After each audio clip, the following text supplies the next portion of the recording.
હા, સમાધાન જો અમારા પક્ષમાં હશે તો અમે સમાધાનને સ્વીકારશું.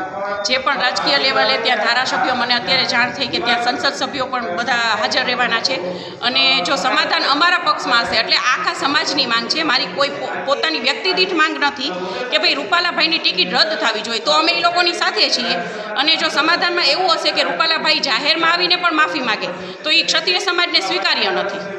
હવે માંગ શું છે તમારી મુખ્ય? માંગ એક જ છે કે રૂપાલાભાઈની ટિકિટ રદ થવી જોઈએ. એવું ન થાય તો સમાધાનને તમે સ્વીકારશો કે શું?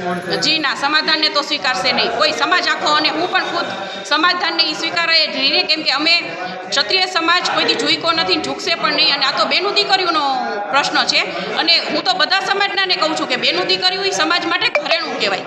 અને જો આમાં માફી આપવામાં આવે તો કાલ સવારે બીજા પણ બોલવાની હિંમત રાખશે.